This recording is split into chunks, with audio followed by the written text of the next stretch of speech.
that I currently I'm doing a master's in Germany. I came here in 2018 and started my master's in metallic material technology. Right now it's my master is going to complete because I'm currently doing a master thesis, and my area of specializations is in metallic materials. For example, right now I'm doing projects related to additive manufacturing Hmm. and powder characterization, these stuff. I'm looking for a job because my master's will be completed in March next year. So Hmm. currently, I'm applying for various jobs, particularly related to additive manufacturing or material engineering. Hmm. So these kind of jobs areas which I'm going to target. Yeah, and maybe uh, in few cases, if uh, I found like here in Germany there are PhD doctorate positions, 75% payment of doctorate position or 100% payment of doctorate positions. So if I could find some positions which is 100% paying, so I will go for doctorate positions also. So currently I am looking for a job in either a job or either a doctorate position which is 100% paid. Yeah. Great. Okay. So let me ask you this question. Is it your master's is going to be completed in December, right? Is it March next year. March next year? Okay. Yeah. And one thing you said in your question, you said your long-term goal is to go on business development, right? And what career positions would be more suitable for me? That Yeah. question. Okay. So, okay, I understand now. So let me ask you, it's been a long time you did your undergrad, so you already have like almost 7, 8 years of experience, I believe, right? 5, 6 years of working Yeah. experience. I have 6 years of experience in India, and Hmm. here also I did one internship in Germany, and then also right now I'm doing thesis. This is also in I'm not doing in the university, so I'm doing with the company itself. Okay. So this is also again an experience. So you can say I have experience more than 7 years. And when you say are looking for a job, I'm assuming you are looking in Germany, right? Or in Yes. or Europe. That's where you must be Yeah, looking. yeah, Europe or Europe. Germany. Okay. Uh, Is because there a, yeah, go ahead. Yeah, because the reason is I am learning German also, so you can say I can speak intermediate level of German right Okay. now. Okay. So by the time I'll graduate in March, so I'll be able to speak or conduct my interview in German also. Okay, okay, understand. And let me ask you, what is the situation right now in Germany? Is it like good or bad or worst in terms of like looking for jobs or because of COVID? Is it how is it? Uh, Honestly speaking, as far as I can see, there are a lot of opportunities because few of my friends who did join, for example, one friend joined last month Okay, and one friend joined in June. So there are opportunities. Yes, there it has been affected, but I see a lot of like positions in the companies, and yeah, got it. Okay, so let me go through your questions. And I think one question here is, so as far as additive manufacturing is concerned, it's a pretty is the field which is very highly sought out yeah, nowadays, right? So yeah. I don't think that you will have any problem with that. But just remember one thing is, are you going to be a additive manufacturing engineer, like a manufacturing engineer, or are you trying to solve a problem in additive, like materials or powder? So whenever you write your CV, it looks to me, looking at your job profile, you are more on the, you said powder characterization and all that. Yeah. So whenever you are submitting your CV, just make sure you had a clear distinction between these two, because it could be possible that most of the jobs that you are applying may require someone to function a OEM, sorry, additive machine, right? So are you well equipped to do that, or you are more on the characterization side, like a metallurgy side of it? So Okay. just make sure you have a clear distinction of these two things, because as I said, the position could be, you could be in charge of a system where they want you to print a part, and things like that, Yeah. versus what you are saying, what you have written in your CV. So either you can write something about that. If you, let's say, if you have experience running additive system, you can write about that you have worked in that, and you know how to manipulate the parameters and work on it and things like that. That might be helpful also if you have done that. I don't know, I mean, or if you can write that. Yes, in additive, I have done some experiments, and yeah, I'm working in this field. You can say my thesis. I'm doing thesis for last 5 months, so I'm Yeah, yeah. No, no. What I meant is, what work are you involved in? Are you involved in, as I said, in manipulating the parameters of a machine and printing it, or you are more towards characterization, like a powder, or once the part is printed, the characterization of the part? That's different. yeah, So yeah, it looks to me from your CV, you are on more on characterization side than, yes. and so. Actually, it's a qualitative analysis of powders. Right, right. So that's what I'm saying is you have to, and one another thing. If you talk about the characterization of powder, then it can be applied to many other areas also. So, for example, metal injection molding. For Yes. example, any other type of manufacturing where they require powder, you can always submit your CV, just not for additive. Additive is just one part of it, so just keep that also in mind. In that case, your chances would become much higher. That's what I meant. Yeah. I would like to ask, like, Yeah, go ahead. if you see my previous experience, I have experience in medical device industry, and maybe right now, if I apply for some company, which is, for example, automotive company, which is doing business in additive right now. So I don't know how, because I applied few companies, and right away you can see that um, I am not able to. You can see, that application tracking systems. So the same pre-meditated answers. So I apply a lot of companies and always get those rejection emails. So I don't know, like, how to like manipulate my CV to those jobs responsibilities which are listed on the advertisements.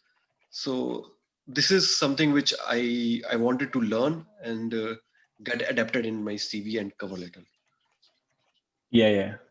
So again, coming to the point is, what I'm saying is, you're talking about like how to get my chances better.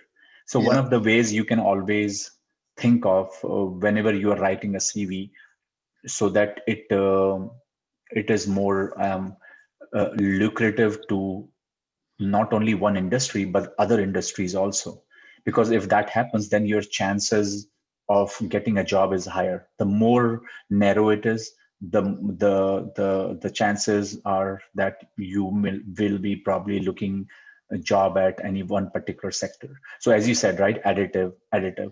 uh, yeah, if I was you, and looking, as I said, looking at your CV, that's what I said, you have done a lot of work on powder characterization. yeah, That is a very relevant field for a lot of manufacturing, not just for additive.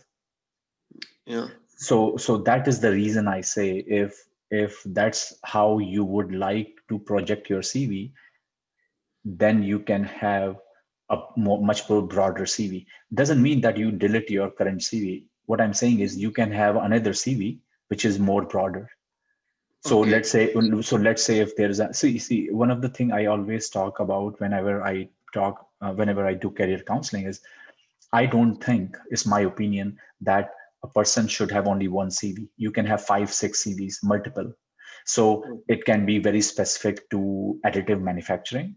It yeah. could be as broad as in general manufacturing, right? It could be any type of manufacturing, or it could be, for example, let's say if you have done your bachelor's in mechanical engineering, right? Mhm. It could be as broader as a mechanical engineer. That means you can work for anything. You know, understand my point? Yeah. Yes. Yeah. So because you have done 4 years of your bachelor's, that also should have some value. And Yes. who knows? I mean, a lot of time it had happened to me where I have done my bachelor's in one particular area, but my master's in one area. But I was able to use my knowledge and my experience, whatever I have gained during my undergrad, not from master's. You understand my point? Okay. Yeah. So Yeah. so what I'm saying is just don't. This is all about how you want to make your chances much better, much broader. So let's say if you go to a website and Mhm. you see positions there, right? Yeah. More options you have, more chances you have. Yeah. Because unless until you are like, no, no, I want a job in additive, then it's a different case. But if you are like, as far as it's in this area, I'm okay with that. So why not, right? But Yes. your CV is saying additive, additive, additive, additive. Yeah. Understand my Okay. point? So And your point is, I can make another multiple CV. CVs. Yeah, Yeah. make a second CV, make a third CV, make a fourth CV. It Yeah. and as far as I said, it could be as specific as additive. So let's say Yeah. if there is a job for additive manufacturing engineer, you can send that CV. Yeah. Then there is another CV which is about manufacturing. Yeah. So if there is a job of manufacturing engineering, you can send that CV, Yeah. right? So have Yeah. multiple CVs so that So here's the thing: you are not a PhD student, so Yeah. PhD people are much more focused, right? For them, it's difficult. For an Yes. undergrad, for a master's, Yeah. it you should be more versatile, Yeah. and especially the reason I say is so one of the job that I did before my this job, I was a business development manager for ANSYS for North Mm. America. Okay. I had no background on that. I had no idea what business development was, right? Okay. And one of your question was that, so that was the reason that came to my mind that I should talk to you. Is business development is a different kind of a work. So again, usually people hire MBAs for business development. You understand my point? Yeah. But so why somebody will hire you? Okay, answer Yeah. question. I didn't have an MBA at the time. So why they hired me? The reason was, so let's say what is business development? It's like the role of a business development, more of like more business to the company, whether Yes. it's in the same area or in the new area. You understand my Yeah. point? Yeah. So as a technical person, you know the technology much better than an MBA guy. He has no idea. He may know some tools, he or she may know some tools, but you have the knowledge of the that technical area. So let's say if Yeah. you're working for a company, and every company in this earth, most of them, unless until they are NGOs, they work for Yeah. profit, right? Yes. So Right. so what do you need? Business development. So how do you Yeah. do that? So it's all about knowing that knowledge and how to implement, how to go to customer and say, hey, you give, I see there are some more areas in your company where we can help you out. Yeah. And you carve that area and you say, okay, here you can help us out, give us that much money. This is what business development is. Yes. And so that's what I'm saying is, because you have a knowledge of manufacturing. So many times also business development is about pre-sale and post-sale. So pre-sale is something like how you are working with the customer, Mm-hmm. developing the problems. That's the challenge part. Mm-hmm. The post sale is where you are doing the business. Okay, this much inventory, this much money. Okay. So I would say MBAs are good for that part, but the pre-sale part where you are creating the ideas, Mm-hmm. that you need a technical person, Yeah. but not post-sale. Once the deal is done, okay, we know what it is. Okay, this much money, this much amount, this much transaction. That's not your strength. Your strength is post-sale, and many times many company call it pre-tech sale. That's what they call it also.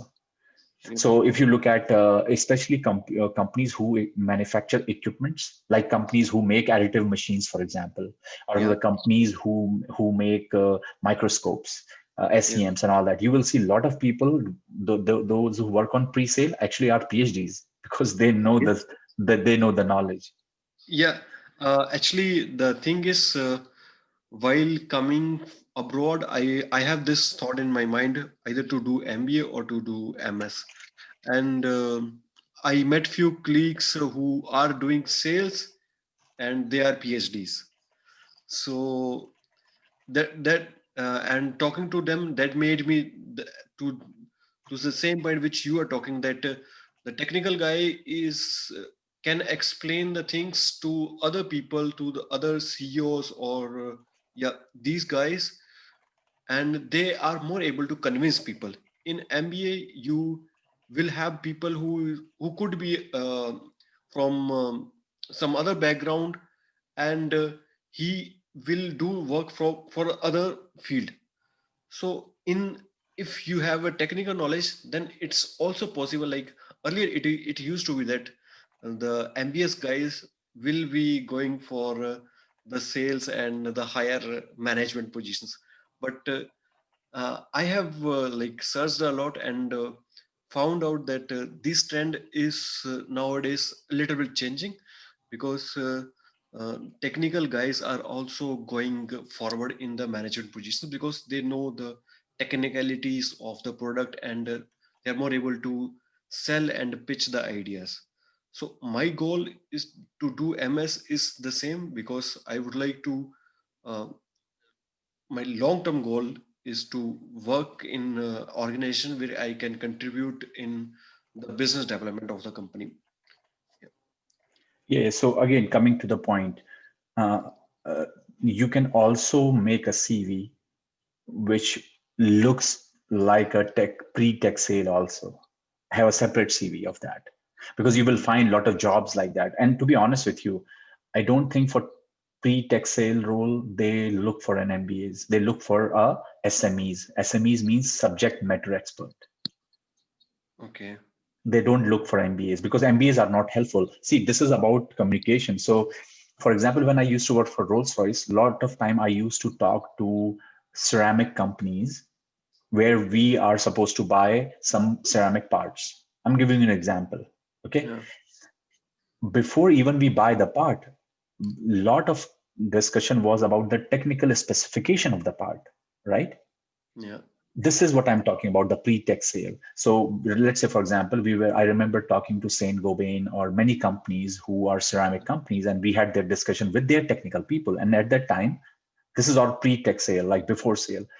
The salespeople or the accounting people, they were not even there.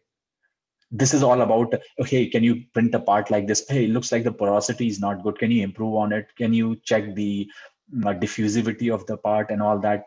And the Saint Gobain guy was also a pre-tech sale guy. So that's all discussion going. Once we agree on something, Yeah. then and we approve the part and we said, okay, looks good. Then the sales part comes. Okay, tell us, can you bring the cost down? That's their job. So that's what I'm trying to tell you is you can have Yes. another CV where you can say, because again, it looks like you're interested in that sort of a job, right? So Yeah. I would say have another CV where you somehow try to say that you you could work on a pre-tech sale role, like for to qualify the part specification, to that Yeah. sort of a thing. Especially, let's say, for example, there is you're working for a company who is thinking of buying the additive equipment, a Yeah. machine. Do you think the salespeople go there? No, the tech people go there first, Yes. Right. right? So Yeah. you can say, how you would be helpful, Yeah. right? So that's where, and trust me, you will find that more happy. And honestly, let's say if you're able to find that sort of a job, maybe down the road doing an MBA would be excellent because then you will cover the whole thing. Yeah. Then you will have more, basically, the idea will be you will be doing 2 or 3% job. Basically those are the people who get more money and all that sort of thing. You will be basically the manager of the manufacturing because all the people will be reporting to you because you understand everything. So down the road doing an MBA will be perfect idea, no matter, Yeah. no doubt. Yeah. But Yeah. maybe now you need some more experience. As you said, SME could be someone who can work on um, as an engineer, as an R&D, as a pre-tech sale, any sort of a role. And again, it's all about telling people that you can do it. So make sure, as I said to again, make sure you have those CVs. You know, Okay. Yeah. make sure you have those CVs out there. Make sure you are stating that. Having just one CV won't help, definitely. Yeah. Yeah. Yeah. This is the first take I will definitely do. Yeah. And you know, Because let me tell you how you can check that. You can do that. Okay, open a window, just type additive manufacturing engineer and look at the preferred qualification or the basic qualification, yeah. right? And make sure your CV is just the answer copy. Okay. Yeah. Then go on manufacturing engineer, see what they are looking for. Make sure your CV has that. Then go for business development additive. You will Yeah. find something. Look at the qualification. Let's see where you are. And if you are missing something, work on it. No, that's a simple answer. Yeah. And in that way, you will have 3 or 4 CVs ready. And now, before now this conversation, you were looking at 10 jobs. Now you're looking at 1,000 jobs. Yeah. And again, the probability of then getting you a job would be much higher. The more jobs you look, the better you look. Again, Yes. as I Right. said, that's is how that works. To be honest with you, Okay. that's why you should always have multiple experiences because that allows you to move out. Let's say tomorrow the additive industry shuts down. What are you going to do, right? So that's the nature of the work because every 10 years you will see something new comes up. Honestly, right now Yes. it's additive. Yeah. Yeah. And also one thing, remember, and this is said by many people, they're saying actually in additive, the actual money is in plastic additive, not in metal additive. Metal additive is still people are thinking what they should do. So take that thought. What, can, so as I said, you could be additive metal, you could be additive overall. What do you want? Because Yeah. at this point of time, as I said, you should be like doing everything, understanding everything.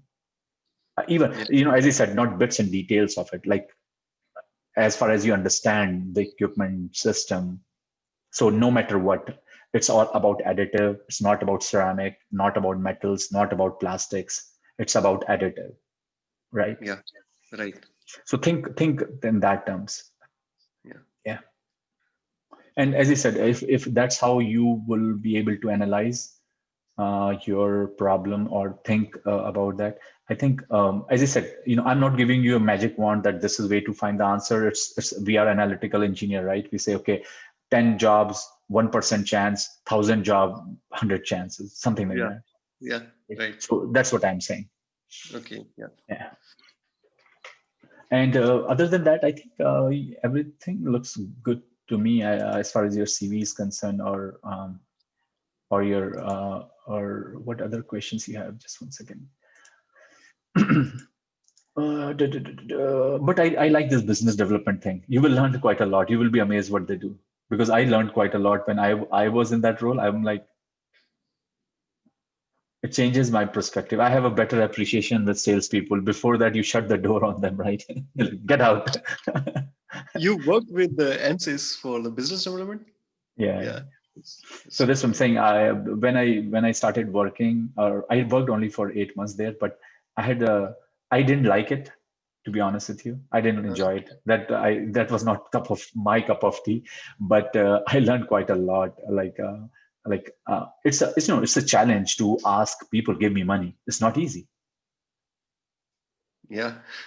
So Actually, what I'm saying, if you are good at it, you will be very valuable. yeah. With your this conversation, I have one question. Like you said that you earlier don't have experience in business development, Mhm. but still you got hired for this role. So, like how they how you convince with your CV and this stuff, because sometimes I also think that maybe I have this experience, but can I apply for this job also? So how to get shortlisted in those jobs, and how So to handle it? right. Um, I would say, as I told you. And it's not me. I know many couple of my friends. Actually, I had a friend in California. She works for a company which who makes some microscope or something. She has a PhD from Berkeley. Hmm. So again, coming to the point, for pre-tech sale type of a role, not for sales role. Think it's a very clear distinction. Not for this. I'm not talking about you're sitting at the front and selling stuff. No, no, no. Pre-tech sale role, Yeah. you will they will always need SMEs. Yeah. Right. Mm, trust me, they will Yes. need. They don't hire MBAs for those roles. Yes. Yes. Yeah. So again, you need to look at specifically those roles Yeah. where they need people who are subject matter expert. So, for example, let's say you are in charge of a microscope and you know in and outs of optics. Let's say because that's what Yes. what you did, what you eat, sleep, breathe for Mhm. whatever study you did, right? You're gonna go to a customer, which is a let's say a university who is thinking of buying a $1 million microscope. Yep. First of all, they never like to send MBAs to universities because they get no respect from them. They only think of people who have PhDs or something who Yeah. are who are whom they should talk. So and again, even if you go to a lab in an industry, who will be working with that SEM? Somebody who has a PhD, somebody who has Yes. a master's, right? Mhm. So you first of all you are then in the same page because you know in and out, you know the subject. If you don't know the subject, how you're supposed to sell it? So Yes. again, then you have to look at then you look for a companies um, not like Coca-Cola, but you should look for companies who are more technical, maybe Apple, maybe tech companies, maybe you understand my point? Like a technical, then Yes. you have to look for technical companies rather than mm, uh, consumer companies, consumer That is. electronics or something. Yeah. Not service, but the technical companies. Right, Um, more technical. yeah. Yeah. Earlier, I have this.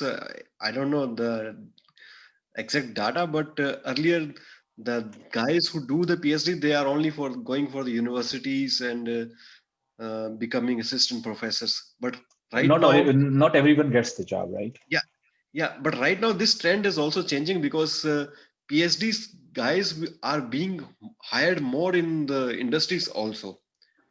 No, I mean, actually, as I said to you, I don't think that's a new trend. That's always the trend. I mean, PhDs, right? Somebody who made an Apple or someone has to have some sort of a technical experience. But if I compare these things with India, you can see there are, for example, there may not be more. I see a lot of PhD guys who are working in BMW and Audi here in Germany. Then I see these guys, PhD In guys India. working in Tata Industries or things Right. like that. There is a reason to it. Let me tell Yeah, you the reason. Because India was a service sector, not a product sector, yeah, yes, yes, right? So India was always a service sector. So think of a companies like Tata Motors. How many PhDs they can hire, right? But if you look at Germany, Germany is a manufacturing hub, yes, right? And yes, not only is manufacturing hub like China, manufacturing hub in sense of developing new stuff, yeah, not replication, new every time. And it's just not like 10 years, like from since like early 90s. So, yeah, that's how they developed their system. And the difference between Germany and actually, to be honest with you, any part of the world is academics is one-to-one attached with the industry. I have a lot of German friends that yeah. they do their PhDs with industry. That never happens anywhere in the world. Yes, that's how Yeah, yeah, yeah. that's how I'm surprised also because here did like for I know a lot of people who are working in Bosch and they are Germans and they are doing PhD with the Bosch, PhD with the Audi, PhD with the BMW, these companies. These things I never seen these things in India. Like I don't see too often. Like I No, no, haven't had I this don't know. No, no, experience. you're right. But as I told you, that's a simple example to that. Yeah. You have to have that sort of an industry to work on like things. But if you look at some industries who do that, whether it's Tata, some part of a Reliance, or for that matter, to be honest with you, now every company have their headquarter in more